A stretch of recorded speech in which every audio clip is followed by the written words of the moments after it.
آپ صلی اللہ علیہ وآلہ وسلم کے والد گرامی عبداللہ عبد المطلب کے سب سے خوبصورت، پاک دامن اور چہیتے لڑکے تھے۔ انہیں ذبی بھی کہا جاتا ہے۔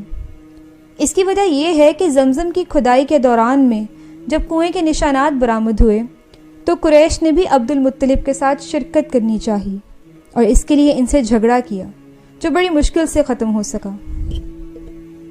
یہ دیکھ کر عبد المطلب نے نظر مانی کہ اگر اللہ نے ان کو 10 لڑکے دے دیے اور ہر ایک مقابلے کے لائق ہوا تو ان میں سے وہ ایک کو اللہ کی راہ میں ذبح کر دیں گے۔ اب اللہ کا کرنا ایسا ہوا کہ ان کی یہ مراد پوری ہو گئی۔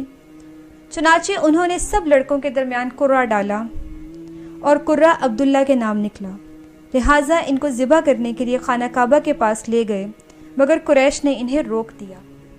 خاص طور پر عبداللہ کے بھائی اور ماموں سخت آڑے آئے۔ بالآخر یہ فیصلہ ہوا کہ ان کے بدلے 100 اونٹ ذبح کیے جائیں۔ چنانچہ عبد المطلب نے ایسا ہی کیا۔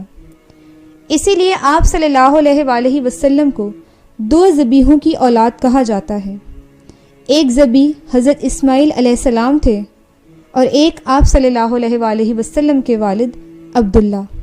اسی طرح آپ صلی اللہ علیہ وآلہ وسلم کو 2 فدیہ دیے گئے بزرگوں کی اولاد بھی کہا جاتا ہے، کیونکہ حضرت اسماعیل علیہ السلام کو مینڈھے کا فدیہ دیا گیا تھا اور آپ صلی اللہ علیہ وآلہ وسلم کے والد عبداللہ کو 100 اونٹوں کا۔